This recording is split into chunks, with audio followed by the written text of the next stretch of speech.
Perkenalkan, nama saya Shalomita dan saya akan membahas mengenai apa itu polimer dan apa kaitannya antara polimer dengan COVID-19. Mungkin bagi kita mendengar kata COVID-19 itu bukanlah sebuah hal yang baru di telinga kita. Kita sudah tahu pasti mengenai COVID-19 ini, karena itulah kita sekarang harus melakukan protokol kesehatan untuk melindungi kita dari COVID-19 ini. Tapi, jika mendengar kata polimer, mungkin kata ini masih terdengar asing di telinga kita. Masih ada beberapa dari kalian yang mungkin belum mengetahui apa itu polimer. So, di sini saya akan menjelaskan mengenai apa itu polimer. Jadi guys, polimer adalah rantai berulang dari atom yang panjang, terbentuk dari pengikat yang berupa molekul identik yang disebut dengan monomer. Sekalipun biasanya merupakan organik atau memiliki rantai karbon, ada juga beberapa polimer yang merupakan inorganik. Contoh paling umum dari polimer adalah plastik dan DNA. Seperti yang telah disebutkan tadi bahwa polimer memiliki rantai karbon, yang berarti polimer ini berhubungan dengan senyawa hidrokarbon. Nah, apa sih hidrokarbon itu? Jadi, hidrokarbon adalah sebuah senyawa yang terdiri dari unsur hidrogen dan unsur karbon. Seluruh hidrokarbon memiliki rantai karbon dan atom-atom yang saling berikatan dengan rantai tersebut. Jadi guys, hidrokarbon itu memiliki 3 senyawa turunan, yaitu alkana, alkena, dan alkuna. Yang pertama, alkana. Alkana adalah rantai karbon yang paling sederhana dengan rumus yaitu CnH2n plus 2. Alkana merupakan sebuah senyawa hidrokarbon jenuh karena memiliki ikatan tunggal. Salah satu contoh senyawa yang paling sederhana dari alkana adalah metana. Salah satu kegunaan dari alkana adalah digunakan sebagai bahan bakar. Yang kedua ada alkena. Alkena adalah senyawa hidrokarbon yang tidak jenuh dan memiliki ikatan rangkap 2. Memiliki rumus umum yaitu C2H2n. Bentuk yang paling sederhana dari alkena adalah etana yang memiliki rumus umum yaitu C2H4. Salah satu kegunaan alkena adalah digunakan menjadi bahan baku dalam industri plastik. Dan yang ketiga adalah alkuna. Alkuna juga termasuk dalam senyawa hidrokarbon yang tidak jenuh. Namun, alkuna memiliki satu atau lebih ikatan rangkap 3 antara atom karbon. Memiliki rumus umum yaitu CnH2n-2. Alkuna memiliki sifat semikonduktor karena ada pembentukan polimer yang bernama polyethylene yang memiliki sifat tersebut. Salah satu kegunaan dari alkuna adalah bisa digunakan dalam proses pengelasan baja. Jadi guys, sebelum menjadi polimer, monomer-monomer yang ada akan diolah dan melewati sebuah proses yang bernama reaksi polimerisasi. Reaksi polimerisasi adalah proses pembentukan polimer dari monomernya. Reaksi polimerisasi ini dibedakan menjadi 2 jenis, yaitu polimerisasi adesi dan polimerisasi kondensasi. Polimerisasi adesi. Polimerisasi adesi umumnya terjadi pada monomer yang mempunyai ikatan rangkap. Umumnya, monomer yang direaksikan dalam polimerisasi adesi adalah senyawa alkena dan segala turunannya.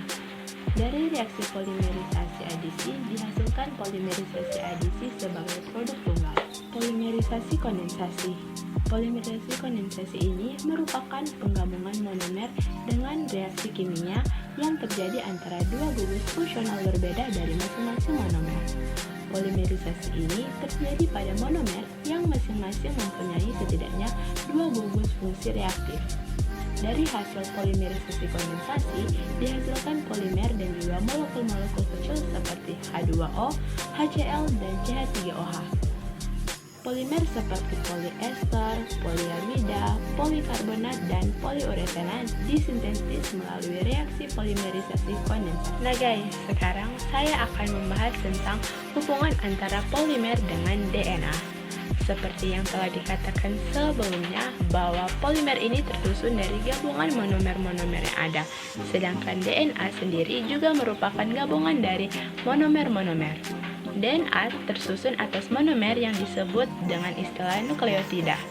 Nukleotida ini terdiri dari gugus fosfat, gula deoksiribosa, dan juga basa nitrogen. Struktur DNA yang konvensional adalah helix ganda atau double helix, tersusun atas basa nitrogen yaitu adenin, guanin, timin, dan sitosin, dan merupakan polimer dari monomer nukleotida. Adenin dan guanin termasuk basa purin, sedangkan sitosin dan timin termasuk basa pirimidin. Jadi guys, menurut Crick and Watson, struktur DNA double helix tersusun atas dua utas polinukleotida yang saling terhubung oleh ikatan hidrogen yang lemah. Ikatan hidrogen tersebut terbentuk antara dua basa nitrogen, yaitu purin dan pirimidin yang saling berpasangan. Adenin berpasangan dengan timin yang terhubung dengan ikatan rangkap 2, sementara guanin berpasangan dengan sitosin yang terhubung dengan ikatan rangkap 3. Ketiga komponen tersebut yaitu basa nitrogen, gula deoksiribosa, dan gugus fosfat membentuk suatu molekul yang kemudian disebut dengan nukleotida. Selain nukleotida, kita juga mengenal adanya istilah nukleosida. Nah, letak perbedaan nukleosida dan nukleotida adalah pada ada atau tidaknya gugus fosfatnya. Jika gugus fosfat dihilangkan, maka disebut dengan nukleosida. Jadi, nukleotida adalah gabungan antara nukleosida ditambah gugus fosfat. Gabungan dari berbagai nukleotida akan membentuk suatu polimer yang disebut dengan polinukleotida. Polimer tersebut terbentuk akibat ikatan yang terjadi antara gugus fosfat pada satu nukleotida dengan gula deoksiribosa pada nukleotida terdekatnya. Ikatan tersebut tepatnya terjadi antara gugus fosfat dengan atom karbon nomor 3 pada gula deoksiribosa. Ikatan itu disebut dengan ikatan fosfodiester. Polinukleotida yang terbentuk memiliki arah yang sebenarnya dikenal sebagai polaritas, yaitu dari 5 ke 3 atau dari atas ke bawah. Angka 5 dan 3 tersebut sebenarnya merupakan angka sebagai penomoran atom karbon pada gula deoksiribosa. Dua polinukleotida yang berbeda arah kemudian saling bergabung dan terhubung dengan ikatan hidrogen yang lemah antara dua basa nitrogen, di mana basa purin berpasangan dengan basa pirimidin untuk membentuk suatu struktur helix ganda yang disebut sebagai struktur helix DNA. Tadi guys, saya telah menjelaskan tentang polimer dan DNA. Sekarang saya akan masuk ke dalam pembahasan mengenai COVID-19 yang berhubungan dengan polimer. Nah guys, saat ini kita sering mendengar tentang tes-tes yang digunakan untuk mengidentifikasi apakah kita terkena virus corona atau tidak. Pastinya kita pernah mendengar kata PCR. Cuman beberapa dari kita tidak tahu apa itu artinya. Oleh karena itu, sekarang saya akan membahas mengenai apa itu PCR. Jadi guys, PCR atau Polymerase Chain Reaction adalah suatu teknik sintesis dan amplifikasi DNA secara in vitro. Teknik ini pertama kali dikembangkan oleh Kary Mullis pada tahun 1985. Teknik PCR ini dapat digunakan untuk mengamplifikasi segmen DNA dalam jumlah jutaan kali hanya dalam beberapa jam. Dengan ditemukannya teknik PCR ini, di samping juga teknik-teknik lain seperti sequencing DNA telah merevolusi bidang sains dan teknologi khususnya di bidang diagnosa penyakit genetik, kedokteran forensik, dan evolusi molekuler. Prinsip-prinsip umum dari PCR. Komponen penting yang diperlukan pada proses PCR adalah template DNA dan sepasang primer. Sekarang saya akan membahas tentang bagaimana virus ini bekerja dalam tubuh kita. Jadi bayangkanlah virus ini seperti teroris yang bergerak secara diam-diam mencari titik lemah sasaran. Kemudian dia menyusup pada sebuah sistem pemerintahan suatu negara, menabrak titik lemahnya, dan pada saat yang tepat kemudian melumpuhkan negara tersebut. Lalu mereka membangun jejaring teroris yang lebih kuat untuk menyerang negara lain. Tubuh kita juga seperti negara. Tubuh manusia rata-rata terbuat dari 30 triliun sel dan berisi 40 triliun bakteri. Sel-sel itu memperbarui diri sendiri secara terus-menerus saat ada yang rusak. Sel punya sistem dan kekuatan untuk menghadapi musuh-musuhnya. salah satunya adalah virus. Saat sedang tidak berada dalam inangnya, virus sebenarnya hanya sebuah bahan genetik berupa DNA atau RNA yang diselubungi oleh protein.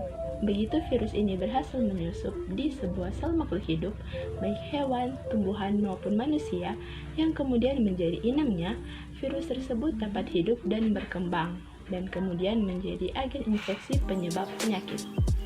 SARS-CoV-2 tidak dapat memperbanyak diri tanpa menginfeksi sel mamalia sebagai inang atau rumahnya.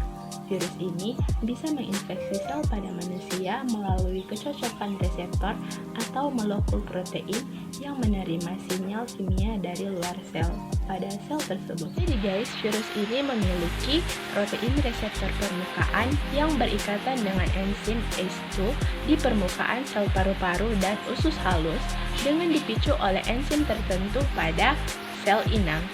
Ini seperti gembok dan kunci yang cocok sehingga dapat menyebabkan terbukanya suatu akses. Berbicara tentang virus corona, tahukah kalian bahwa secara umum bentuk virus corona ini berbentuk bulat dan dilapisi beberapa protein di permukaannya, terdiri dari protein membran, protein spike atau penancap, protein E atau cangkang, dan protein N atau nukleokapsida.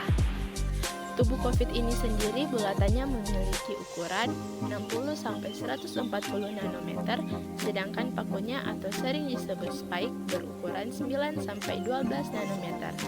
Di dalam tubuh COVID sendiri memiliki protein non-struktural yang dimana protein ini akan mengode ORF1A dan ORF1B untuk menghasilkan protein 1A dan 1AB. Lalu, kedua protein ini diproses oleh protease. Nah guys, yang pertama saya akan menjelaskan tentang protein spike. Protein spike ini berfungsi untuk menembus suatu sel di dalam tubuh manusia itu sendiri. Nah, pada saat dia masuk ke dalam sel tubuh, dia akan mengikat human angiotensin converting enzyme atau HAS2 dan kemudian masuk menginvasi suatu sel. HAS2 ini merupakan suatu enzim yang berada di permukaan sel atau membran sel yang bertempat di beberapa saluran. HAS2 ini berfungsi untuk mengatur tekanan darah yang ada. Nah, sekarang kita akan masuk ke dalam pembahasan tentang pengurutan sekuen asam amino protein spike. Kesamaan urutan asam amino dari protein S antara SARS-CoV yang pertama dan SARS-CoV yang kedua itu 76% dengan tingkat homologi yang sangat tinggi, sehingga dapat dibilang mirip. Namun terdapat 14 residu perbedaan penting. Nah, residu-residu ini ditandai oleh tanda bintang. Residu-residu inilah yang mampu mengikat antara spike protein dan enzim human ACE2 sehingga terjadi suatu interaksi. Nah, sekarang kita akan membahas mengenai struktur protease utama. Protease utama atau PU ini berfungsi untuk memotong ikatan peptida sehingga terbentuk 16 non-struktural protein di dalam tubuh COVID itu sendiri. Karena protease utama ini sangat penting karena memiliki peran utama dalam proses replikasinya. Nah guys, demikian rangkaian penjelasan mengenai polimer dan COVID-19. Selama pandemi ini guys, mohon untuk mengikuti setiap protokol kesehatan yang ada. Hal ini berguna untuk melindungi diri kita sendiri dari COVID-19 dan juga untuk melindungi orang-orang yang kita sayang. So guys, thank you for watching. Stay healthy, stay safe, and see you again. Bye!